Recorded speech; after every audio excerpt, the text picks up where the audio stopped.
Hi, I'm Roberta. Welcome to my living room. I'm here today with my friend Damien Pignolet. Cheers. Cheers, chef. Thank you so much for joining us. Great pleasure. I initially wanted to talk about French food, but then I realised that we could sit here for a month and not exhaust that subject. Precisely. So let's talk about bistro food. How did the bistro movement originate? What does it mean?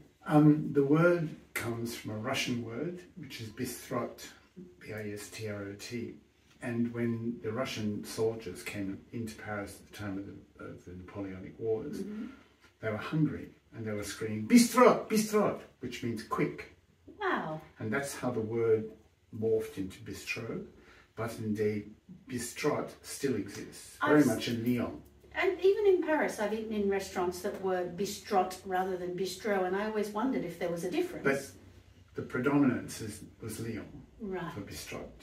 So what makes a restaurant a bistro or bistrot? It's usually about a region.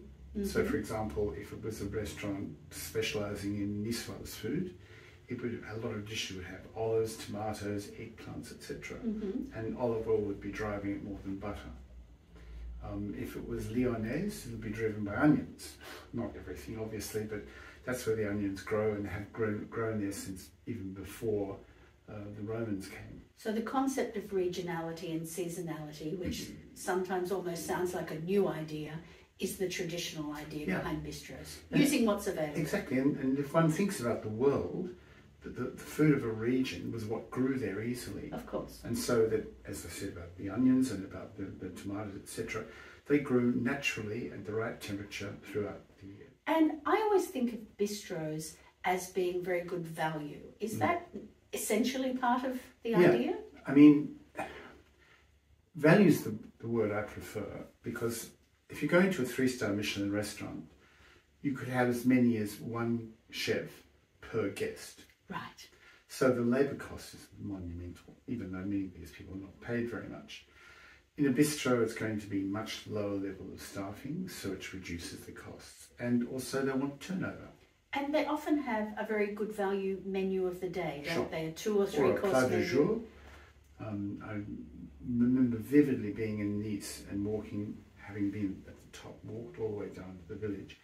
And there was this tiny restaurant on the corner, and there was a sign saying Moule Marinière, plat du jour. So I sat down with delicious rosé, a big bowl of those tiny Breton mussels. So good. Finished them, and I said, encore. So these 2 massive bowls of the most delicious mussels.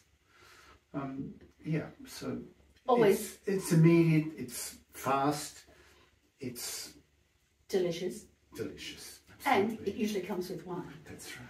Cheers. Cheers. Now I do have one more question for you, and that is about your interest in food. I know that you credit a lot of your interest in food with your mother and the meal times that you experienced as a child. Tell me about that. Well, it was very strict. You had to sit down at 6:30 for dinner, not a moment later. And every evening was homemade soup, delicious homemade soup. I can remember saying to my mother the day before, "Sort soup we're having tomorrow." Okay. She used the pressure cooker, which was of course an efficient way of doing it. She wasted absolutely nothing, and everything tasted good because she had a really good palate. My maternal grandmother Susan actually had, I think, 7 children, and food was paramount.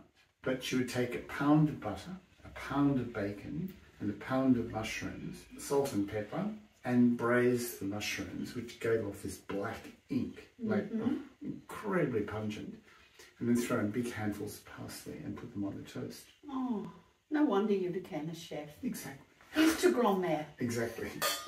Thank you. Thank you for the inspiration. Bon appetit. We hope you enjoy our month of French.